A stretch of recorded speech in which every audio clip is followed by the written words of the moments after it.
All right. Hey, everybody. Welcome to the webinar. I know we're starting a teeny bit late, but actually not really, because we're probably actually going to get started in a couple of minutes or so, maybe around 1:03. Let's even try 1:04 if necessary. Take your time though, grab a snack, grab some water if you haven't already. Definitely we would, well, yeah, we'll get started eventually, so no rush in that respect.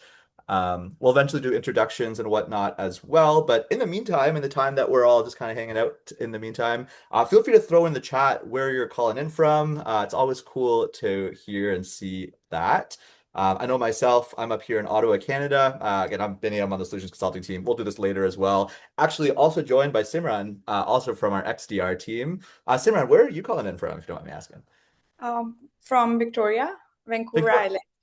Yeah. Okay, very nice. Yeah, across the coast there, very very nice. Or across the country rather than the other coast. Very nice. It looks like we have a good some good representation across the board. Nebraska, Ontario, Mississauga, very nice. Iowa, Baltimore, Ontario. I honestly, is that different from the Baltimore in the States, or is that in Ontario, Canada, Baltimore? I did not know that. I think about it too. Fair. Very cool though. And then all sorts of places. Oh, East of Coburg, Western Kingston. So interesting. Did not know that. Learn something new every day. Indiana, more Florida, very nice. New Jersey. Holy, okay, great representation across the country. Are you all excited for the World Cup at all? And or are you all following the Stanley Cup finals or the basketball finals? Crazy time for sports right now. For those that are sports fans, and if not, maybe hopefully you're all enjoying the summer in one capacity or another. Um, are you following any of it, Simran, on your side? No, but I'll be going to Vancouver this weekend because of FIFA. So probably Oh. try to catch a game or two with my friends at some sports bar. Yeah. Oh my gosh, so exciting. Yeah, the atmosphere is going to be phenomenal. I could only imagine. And true, yeah, the school year as well being over, very exciting. True, true, true. Sometimes a blessing and a curse, I guess, for some parents out there to have to now deal with their kids. But hopefully they're all always a bundle of joy and whatnot. And certainly if you're in school yourselves, always nice to be able to have that time off, which is always wonderful. Okay, I think we are just about at time. We could probably start to get started a little bit here. I'm just going to get myself configured a teeny bit there. Okay, there we go. I think that's good enough for now. All right. Well, hey everybody, welcome to today's webinar. It's never time off, it's just different. Totally fair. Okay, yes. So hey everybody, my name is Benny. I'm on the solutions consulting team here at Vidyard. Thanks so much for joining us all today. It's always great to be able to have these types of conversations, even if somewhat asynchronous, but kind of synchronous through the chat and whatnot. As mentioned, I'm here in Ottawa, Canada myself, joined by Simran across the country over in Vancouver. Um, I guess, yeah, for those of you that are joining for the first time, these are the Vidyard workshop sessions. And here's just a quick little primer with respect to what this is all about. So these workshop sessions are a little bit different than perhaps a standard lecture style webinar, where instead of just kind of talking to you all per se, I mean, we will still be talking to you all in some respects, but it's going to be more so about how to get more practical use out of the Vidyard platform. We're going to be talking a little bit more about the hands-on functions and what could you really get out of the platform if you're in it on a day-by-day basis. And also, we're going to try to share different tips and tricks and whatnot that you could really walk away from today's call from and start to put to action right away. For those of you that have missed some of our previous sessions, no worries at all. There's some great information there that we'll do a very quick recap on a little bit later on. But all of it's also available on demand. So definitely check that out. We'll be sharing links I know afterwards with respect to how to get into those. And we also have some folks in the chat as well today where if you post some questions in there, which we'll talk about shortly, we can also have some info in there as well. For I guess some couple quick logistics. Yes, for any sort of questions that you have or comments and whatnot, please try to throw them into the Q&A section of the Zoom webinar piece here. We do have the comment section, which is really nice as well, just to be able to throw in whatever, any sort of comments and whatnot. But it's a little bit harder to track with respect to being able to get back to you for certain answers to certain questions that you're asking. So try to leave your questions in the Q&A section in particular. And as mentioned, we will be sending some links afterwards, whether it be for a recording of this session. So no stress taking notes about everything that's being said because you will be able to watch it all afterwards. But at the same time, also leave your comments in the chat too, because it's always kind of nice to hear about what your thoughts are when we're going through all of this. Okay, I guess with that, let's get into it. Okay, so first off, what have we looked at in some of our previous workshops? Well, I've covered quite a bit of information so far. We've covered things like how to create videos, how to share videos, how to publish videos, as well as how to connect them to the tools that your team is already using today within your ecosystem. Last time in particular, we took a look at what happens within a workflow after you hit send on a particular email or on a piece of outreach that includes a video in it. For example, connecting Vidyard with HubSpot, syncing your library together so you could easily retrieve videos within your outreach, sending those videos out, whether it be through HubSpot or tools like Gmail or Outlook, as well as how you could then take video engagement data into your contact records and then leverage that in some ways, which we'll be certainly touching on today. And so that kind of alludes to what we're talking about today, where we're going to take that idea of acting upon the metrics that we're getting, and we're going to take it one step further. Because we're not just going to understand the fact that somebody watched a video, but we're going to start to look a little bit more deeply into understanding what those numbers actually tell you. What is it that the metrics of Vidyard provides you, whether it be within the Vidyard platform or perhaps within our integrated platforms? What does that actually tell you? How can you interpret that? And there's so many different details that can be interpreted in different ways. It's nice to have a sense of that so that you could kind of quickly just see certain metrics, see certain details, and kind of view the trend or see the pattern behind the pattern, which should be quite insightful in many ways. And there's all sorts of different clues that you'll be able to kind of glean from the metrics that we're seeing. Everything from, say, how much of the video did they watch? Did they watch the whole thing? Did they drop off early? If they did drop off early, are there certain things that are maybe causing them to do that? Was that just maybe a one-off situation where somebody just maybe got distracted by something and didn't finish the video? Or is that happening across all of our viewers? All of these types of things are going to be details we'll be able to see within the Vidyard platform. And even with respect to call to actions, it's always nice, certainly for people to watch our videos, but it's even nicer for people to actually engage with them in various ways. And so there's different ways that Vidyard supports this functionality or ability rather. And so you'll be able to see how our call to actions, engaging people if they are at all, or maybe are they hindering our performance of video? All sorts of great things we'll be taking a look at there. And so today, we're going to be walking through how to turn on, or rather turn those video views into useful signals. We're going to be covering view notifications. We're going to see, who watched videos, what those engagement metrics mean, as well as how to ultimately review those insights for individual videos, and how to then use that information to guide our next follow-ups.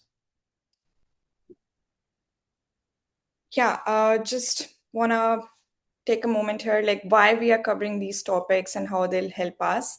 So basically, so you all are here because you're either already using video or you're trying to make it a more consistent part of how your team communicates. But one of the biggest reasons video is valuable is that it does not just help you send a clearer message, it also gives you feedback. A text email might tell you it was opened or clicked. A video can tell you much more. Who watched, like Binny said, when they watched, how much they watched, where they dropped off, and whether they even took action. So, all these things matter because different views mean different things. For example, someone who watches 5 seconds is not the same as someone who watches 95%. Someone who rewatches a product session is not the same as someone who never makes it past the intro, and someone who clicks your CTA is going to give you like a much clearer next step. So today is about helping you understand those signals without overcomplicating it. And I just want to share a quick example from my own outreach. So early on, when I just started using videos at Vidyard, I just would like wait a few days and follow up with like a generic check-in. I was still learning how to use video, and the video had been watched. I just didn't know it yet. I was not looking at the right things. So once I started paying attention to view notifications, and you can turn them on, Binny will show you how, like, and then I started noticing the watch time, everything changed. I personally had like one prospect who watched a video, and I sent a video I'd sent, and they watched it three times like back to back. I followed up within the hour, referencing exactly what I had covered in that video, and then they responded within minutes, and that helped us move the deal forward. On the flip side, I've also had people just watch for 8 seconds and never come back. And I think that tells you something too. Either the hook isn't right, or maybe they weren't the right person. Either ways, I feel like they both are really useful signals. Yeah, amazing. Those are incredible anecdotes right there. It's so cool to be able to like Yeah, just see that you're top of mind for a particular prospect and then to act on that signal right away and take advantage of that to then drive the deal forward as you did. Yeah, that's such a great example that's honestly like a textbook use of it, which is awesome. As well as the flip side of that too. You're totally right. The lack of a signal is sometimes a signal in and of itself and can definitely help teams optimize how they go about outreach, whether it be for that specific person or the specific topic. Yeah, no, that's awesome. Especially in that XDR role that you're in, and that I'm sure many of you have XDR roles within your organization. It's so important. It's probably one of the hardest jobs in SaaS, just in any sort of sales or go-to-market function. One of the most difficult roles is just the amount of people you're having to reach out to the amount of positive signals that you get. And so any signal that you could latch onto to try to drive things forward is extremely valuable, and video is particularly valuable in that respect. So yeah, no, I love that you have those experiences. That's so cool. Okay, well, I guess enough from just kind of our stories with respect to how it works for us in some respects. Let's actually take a look at this live to understand how you could set this up within your environment and how you could take advantage of view notifications if you aren't already. So I want to pop over to my Vidyard platform here. And the first thing we're going to take a look at before we could see how we could interpret these notifications and how we could, make use of them in some way, I guess that's the same thing as interpreting them, is to first turn them on. We can't take advantage of notifications that don't exist. And so for this, what we're going to want to do is within our Vidyard platform, you may have noticed if you've been a Vidyard user for a long time, we have recently cleaned up the dashboard a little bit. It's a little bit more modern in many respects, which is always nice. And you're going to see there's this notification section, or that's not true. We want to go to, yeah, let's first go to notifications and go into our little settings icon here within the notification center. And what this is going to take us to is a place where we're going to be able to turn on and off the various types of notifications we'd expect to receive, and also the channels by which we hope to receive those notifications. So notifications within the product can be useful, as we see right over here. Maybe notifications also through the Chrome extension, as we could see here. Getting notifications right to your mobile device when people are watching videos, even if you haven't sent those videos from your mobile device, being able to receive those notifications on your phone could be great. It's really nice outside in the summer. Maybe you're watching a soccer game or something, and then you get a notification that somebody watched a video. Then you can kind of quickly pivot your mind and then perhaps address that in some ways without having to always be on a computer. This could be a cool use case, as well as certainly, yeah, right within one's email, being able to see those notifications, as Simran mentioned, can be very effective. And so setting it up, super easy to do. Ultimately, by being able to set up these notifications, you're able to receive them in a timely way, to be able to act upon them in a timely way. And it's also nice to not have to always kind of be in that nebulous feeling of, did somebody watch my video or not? I just spent all this effort on something and I don't really know. I just threw out in the void and don't really know what happened with it. These view notifications really give us a good sense as to how people are actually engaging with their content. And what do these notifications actually look like? Well, here, for example, within the product, we can see things like different people watch various percentages of various videos. We could see this right within the Chrome extension as well. If I come in over here, I mean, just that little blue icon saying that there's 10 plus notifications there is already a clue. But again, I can see all these details over here. I can see a lot of these details right in my email, as well as my notifications on my phone too. And so all sorts of different places and channels that we could try to reach you ultimately. And this is something I'm sure you've heard over previous sessions as well. We're really trying to meet you where you're at in many respects. We recognize that for some teams, video might not be a core part of their workflow today, and they might be just new to video in general. And so we don't necessarily want to have to force you to have to use a wholly separate tool or go to a wholly different place than what you're used to be able to see that people are engaging with your content. We want to meet you where you're at. And so whatever works best for you and your team, we should be able to shoot across notifications to you right there. Um, yeah, I do see a question actually popped in there about changes to our notification settings. So no, yeah, once you set it up against your account, any device or application that you're signed into, well, I guess it's always going to be Vidyard is the application, but I guess any method by which you're signing into Vidyard will have these settings, reach out to all of them. So let's say for different browsers, for example, if I set this up over here and then I go into like Edge or Safari or I don't know, Firefox or something like that, I'm not necessarily going to have to change all these settings all over again for those various browsers. Instead, everything I set here will apply across my entire account. Okay, so once we have these notifications set up, what's next? Well, we've kind of already looked at it a teeny bit with respect to the fact that we're going to be able to see who's actually watching these videos. So if I pop into my library here, there are all sorts of views that allow us to be able to see this. One view in particular that I'm kind of partial towards is this one over here, because I think it's quite handy and quite cool to see. This view here will give us a sense of not only who's watching our videos and not only what percentage of the video did they watch, but probably most interestingly, what specific parts of the video did they watch. As you can see, this is an example of a demo video. People are kind of skipping around in different areas, as you can see, but we're able to get a sense of exactly what do people care about. To Simran's point earlier, if somebody watches just a little bit of a video and then nothing else, that might be a clue that perhaps this content might not be for them. It might not, it's probably best to reach out to them with something else, perhaps, or kind of the hook I've tried to get them with isn't working because clearly they didn't stick around to actually watch the video. And so, yeah, that could help me change my strategy perhaps. Whereas perhaps another example here a little bit, I could see that not only has this person watched a whole bunch of the video, but they're also specifically repeating specific parts of the video, which could give us a clue that this person, either has questions about that particular piece or they might be particularly interested in that particular piece. And it just gives us great intel to perhaps follow up with that person on that particular topic, which to Simran's point, when you see that view notification take place and you then act upon that signal immediately, it's a great way to drive that deal forward because everybody has a limited, let's say, cognitive load that everybody can handle. And it's really easy for people to jump from one topic to another with respect to all the things that we always have to do every single day, whether it be to do with work or otherwise. And so if somebody's looking at something, they're repeating a certain part of the video so many times. In fact, I have another example here that shows this even better, where let's pop into this one here. I could show you that I have a couple of views here where this particular video watched a lot, or a lot of the video was watched here, but this particular part was watched, 3, 4 times. Gives me a really great clue that I should probably follow up with respect to that signal. And then while you're top of mind for that particular prospect or organization, the fact that you're then reaching out, allows you to then drive that deal forward, as Simran had alluded to. And so lots of really great ways to be able to not only find this information, but then interpret it in such a way that ultimately drives your deals forward.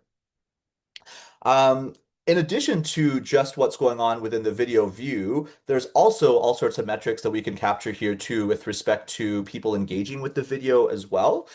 In some previous sessions, you'll have seen that we do have all sorts of great call to actions that we could have within videos. And so if we have these call to actions within videos, whether they be email gates or banners or choose your own adventure type annotations or buttons that show up in various places, it'd be kind of cool to know if people are clicking on those too. And so naturally within Vidyard, we do that as well, where for these call to actions that are included in videos, we'll be able to see the fact that so-and-so clicked on a particular link.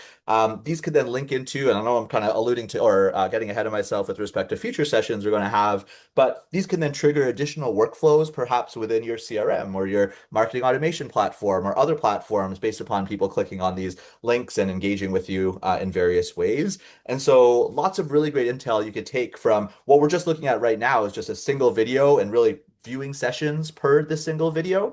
Yeah, and that's just a small piece of what we'll be able to interpret or rather get out of the platform. And we're going to take a look at more pieces shortly. But yeah, all sorts of great details that you can tell here with respect to all these different viewers that we have. Now, you may have noticed something as we've been going through, which is, and I'm going to go back to that video that we were looking at a little bit earlier, this one here, which is that not everybody may be identified all the time, right? We're seeing a lot of email addresses here. That's great of people that are watching these videos. But there's also a few times where we're seeing things like someone had watched this video. Now, there's a few different ways or instances where this can happen, but there's always workarounds to this as well. And it's also worth noting too that whenever people aren't identified, let's say when they first watch a video, if they then watch a video at some point in the future in a way that does tokenize them, maybe they fill out an email gate or they click on a tokenized link that was meant for them, what we're going to be able to do is retroactively apply those views to their previous viewing sessions so that within your CRM or within your marketing automation platform, you'll be able to get a true view or a true sense of exactly what this person is engaging with, even if it had happened in the past before they had identified themselves. And so, yeah, still great intel though to be able to leverage because we could still see things like when they watched the video, where they watched the video from, the parts of the video that they watched. And also, context clues go a long way. I tend to ramble a lot. I like to say that it's because I believe in a lot of context. Context goes a long way. And so it can be too that if you send a video off to someone in particular, let's say within Gmail, we send off a video to someone, we know who we're sending that off to because we're sending it off via email. That link is going to be tokenized for that person. But then if that person then goes ahead and forwards that link to somebody else in their organization that we don't know about, there's a couple things that can happen there. If that person is within that same organization, they share the same domain, we'll be able to reflect the fact that somebody at that domain had watched that video. But if it was somebody entirely outside of that domain that we weren't able to identify that for, we could still get that clue to the fact that, well, if I sent this video to one person and then they forwarded off to somebody that I couldn't identify that watched it shortly after, and perhaps I know that generally they have a bunch of offices, maybe different divisions or in different locations, and that view came from that location, you could really start to narrow down a little bit, who potentially had watched that video. And at least you could reach out to the person that you know that you sent it to get a sense of, who else did you share this with? Clearly, I could see they're engaged and ultimately drive that conversation forward using that signal that people are invested in your content here.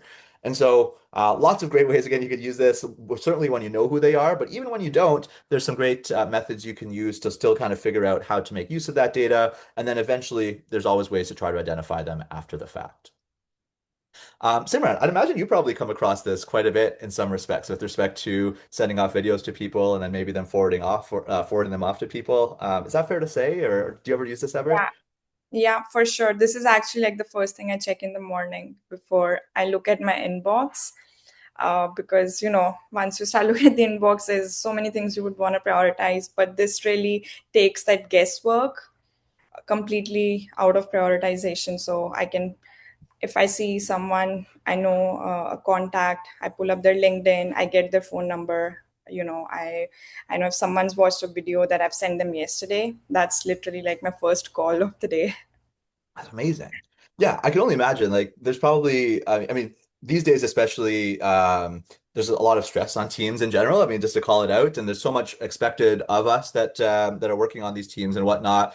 You really have to be focused in your activities. I mean, sure, there may have been a time before our times where you could just throw a bunch of stuff on the wall and hope it sticks with respect to who you're reaching out to, and maybe cast a wide net and hope for the best. But we don't really have time for that anymore. It's really important to be very hyper focused on your activities and leverage the tools at your disposal such that you could focus yourself on those high value activities. And yeah, Simran, that's a perfect example of you really focusing your efforts on people that you know who are already engaged with you. And yeah, that definitely explains why you do so well as well in pushing deals forward to be able to by way of working with these engaged folks. Yeah, so that's a great anecdote. I appreciate you sharing. Okay, let's next take a look at a few more metrics that we could present here. I mean, this is all super useful. It's cool to be able to see, but what else can we present within our platform? And so let's take a look at that as well. Now, these next set of metrics we're going to be taking a look at are still within the context of just a singular video. And we do also have views for multiple videos as well, which we'll see later. But let's just quickly take a look at what some of these metrics are. And it's worth noting too that we could set up different date ranges for this as required. But for the singular video, we'll be able to see things like how many times has the video been loaded versus how many times has it been viewed versus how many different viewers are seeing this.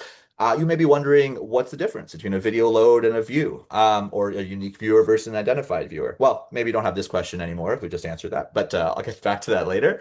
But what is a video load versus a video view? Well, a video load is a situation where the video has loaded on a page. We could recognize that, but somebody hasn't necessarily clicked into play to actually watch that video. When can situations like this happen? Well, imagine you're on a marketing team and you have a bunch of videos on your website. It could be that whenever people navigate to that particular page on that website, they're not always necessarily going to click on every video every time. Perhaps they do if it pertains to them, but sometimes, or maybe they click on two out of the three videos that may live on that site. What we're going to be able to recognize is the fact that all three videos loaded on that site, but only two are actually played or viewed. And so we could recognize that. And there's also some interpretations we could take from that, where is it obvious that the videos that you have on your page are actually videos? Do you have a thumbnail in there that perhaps reflects the fact that this is something that people can click into and play? Does it maybe make sense to have some autoplay features turned on in your videos, depending on the sites that you're going into? If you're expecting more views than loads, or sorry, if you expect to see a more equal number between the views and loads that are going on here, then you can start to ask yourself those questions around Do people notice the video? Is there a way I could be presenting this better? Views, as mentioned, it's just the views. As people actually click play and go through the video, that's a view. An identified viewer or a unique viewer, rather, is that fact that we could recognize when different people from different locations are watching videos, even if we don't know who they are. And then once we know who they are, we can identify them. And so it's kind of a giant funnel that we're getting into here, and we can present all this information for you to leverage as required. More details, still on just a singular video. Average percentage watch. We saw those green heat maps with respect to the different parts of videos people are watching per session. But what about on the aggregate across all the different viewers watching this video within the time frame we've selected? It looks like around 50 or 51% if we round up there of the video is watched, which is okay depending on the type of video it is. And if we were interested as well with respect to which particular parts of the video or which 50% of the video are people typically watching, this viewer retention chart rather shows us exactly that. But we're going to be able to see on the aggregate, where are people generally dropping off? Are there some really important tidbits that we're keeping at this part of the video that people just aren't getting to, and as a result aren't getting the value from it? Are there certain call to actions that we're perhaps presenting too early or too late that we could perhaps move around a little bit such that people stay in it? Is the length of our video too long and people just don't have the patience anymore to watch as long a video as perhaps they used to be able to? All sorts of great details can be gleaned from this viewer retention chart to ultimately, again, just optimize our content and ensure that we're getting the most out of the videos and the outreach that we're sending out to people.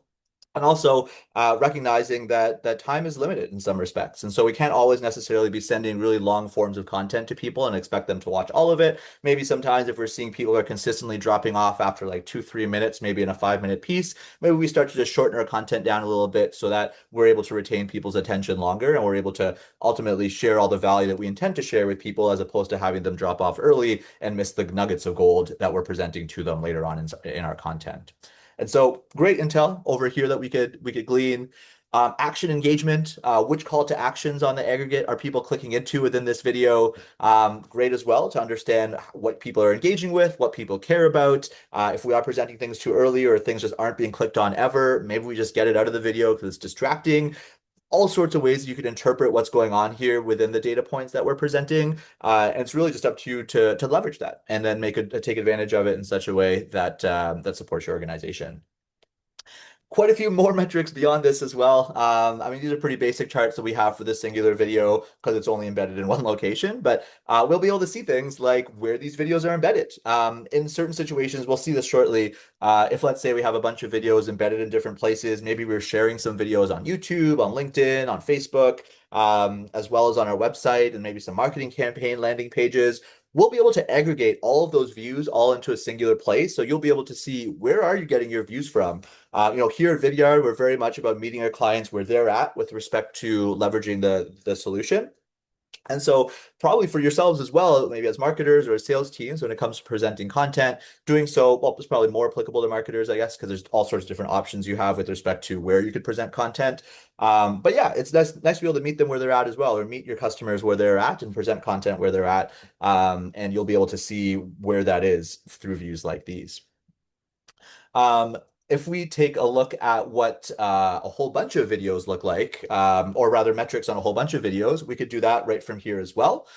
So here I just clicked on that X there, and it's worth noting, and you may recall from previous sessions, you can organize your videos through all sorts of different folders and whatnot. And when you do that, not only do you get all the benefits of design benefits and call to actions that are defaulted to folders and whatnot that come with that, but probably most interestingly, you then get to be able to report on collections of videos all within folders as well, where you start to then see things like for all these videos of a certain kind or of a certain type, what's my average watch time? What are those top videos that people are watching? Of those locations that people are watching videos, where are those all together? So we're getting a lot of video views on this demo hub. There's all sorts of other views coming from other places as well. And you can really start to understand again where your customers are at to then be able to present content more consistently in those particular locations.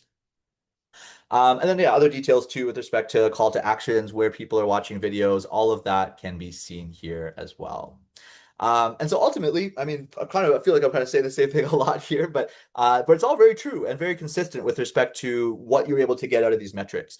By being able to see what people are watching, how people are engaging with your videos,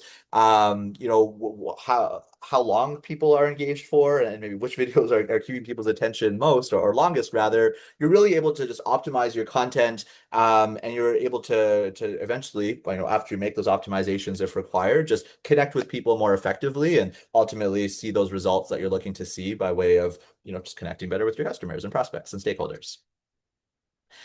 Um, Now, I think a couple questions have come into the chat here, and definitely don't be shy with those questions. Keep them coming in many respects as they come in. I'm seeing a question here around for notifications, does embedding a video on a website count as in product? Does embedding a video on a website count as in product? Maybe I'm not sure what you mean by in product in that context. If you don't mind maybe clarifying that, that'd be great. But if you do embed your video onto a website, then yeah, absolutely, we will be able to reflect those views.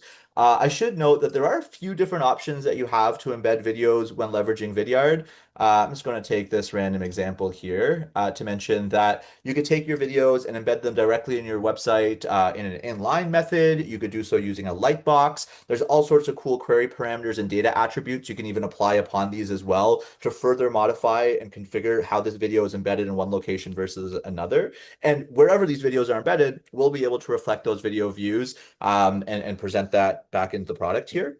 I should note that we do support an iframe option here, which is great for flexibility for presenting videos in different places. But just by the nature of iframe technology, you do tend to lose some analytics when it comes to presenting videos through an iframe. So I tend to recommend against that, depending on your use case. But yeah, generally though, unless I entirely misinterpreted that question, embedding these videos in various places on the web or within your app or something like that we'll be able to have these notifications show up. Oh, yes, sorry. So just a quick clarification on where the question came from. We do have different places that we present notifications. So in the product, which is what you meant, did not realize that, our mobile app and email. And so yes, if we're able to identify viewers, then if a video is embedded on your website and you select the in-product notification piece there, then yes, we will show it off within the Chrome extension here and within the product there as well. Really anywhere that you present your videos, if we're collecting those analytics, if you want those analytics to go to a particular place that you've selected within the notification center, then those analytics will go right there. Okay. Next up is actually something, I mean, probably just more so speaking to what we've been talking about already in many respects. This idea of how do you actually use viewer insights to then guide follow-ups and outreach.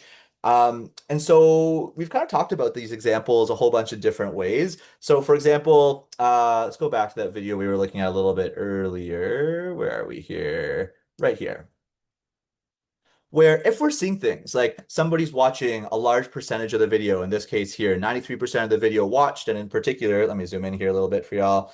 In particular, the beginning part of the video had some really great information, presumably, or potentially that information was very unclear because it requires somebody to have to repeat it a number of times.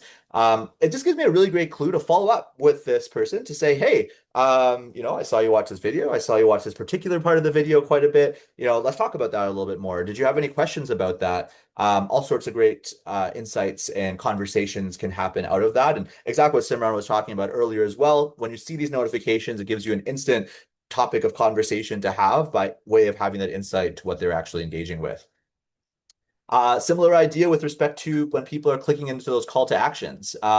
If people are clicking into those call to actions, they're taking that extra step to actually engage with you in one way or another. And so in this case, somebody clicked on a certain call to action, same type of idea. This could then trigger you to then reach out to that person based upon that engagement. Maybe they clicked onto a pricing page. Maybe they clicked into a particular product page that you had set up there.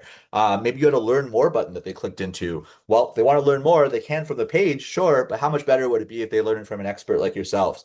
So that could give you a great clue right there to act upon. When someone's unidentified, as we saw earlier, just going to go back to that video. It's kind of going back and forth between the two videos. I probably could have set them up on different tabs.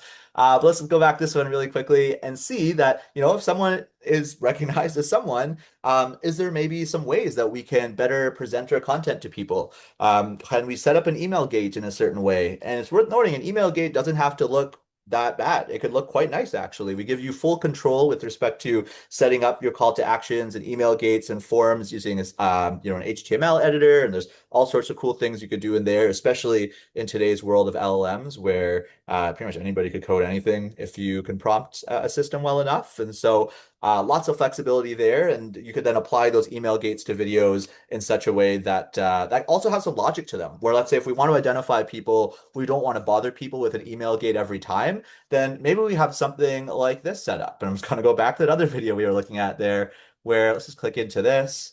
And let me go into our action section here and go into our email gate section here. Maybe we have something like this set up where we skip this email gate for known contacts, or we pre-fill it if we just want people to confirm their details in there to kind of smooth it or ease that process of actually getting into the content. But I think personally, I'm a big fan of just skipping for known contacts. So if they input their information once, we just know it forever and they never have to worry about it again. It's a great way to address those somebody watch those video type situations. And when you know who's watching your videos, and we're going to see this in our future sessions, these can then trigger some phenomenal workflows within the platforms you're using today to really just enhance your team's efforts and just do things in a more relevant way for your prospects without having your team do any additional work by way of all the data that we're passing across around who's watching videos, what they're watching, how much the video, et cetera, et cetera. And so, yeah, maybe another point to bring up is this idea that, when people are also not watching videos, if you see people dropping off at certain times, that again gives you a clue to the fact that, maybe I should optimize my content in some ways. If you're seeing a lot of loads, but not a lot of watches, is there something I could do with my player design or how that video is presented on the page that isn't obvious that it's a video? All sorts of great ways that you could use these insights to ultimately optimize your strategies. And it's worth noting too that we're having this conversation, or I guess this demo here today, but we can actually have a conversation about it if you have some of these questions. We're going to present it all at the end, but book time with us, and more than happy to walk you all through your specific use cases and your situations to see how you can optimize video for your organization.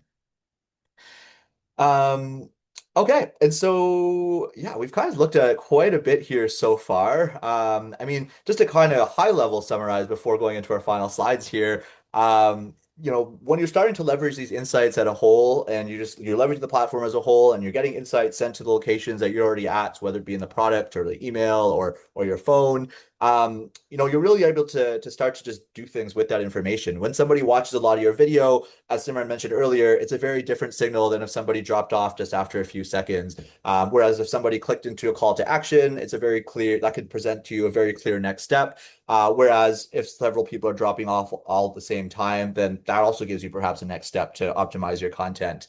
And so the goal here ultimately is to not obsess over every single metric, but rather just to know how to interpret this all. And when you see these signals come in, use those signals to decide upon what you're going to do next, or use that rather to help you decide what to do next. Okay, I know there's a lot of information, but let's kind of bring this all together a little bit. So today was really a lot about understanding what happens after somebody actually watches your video.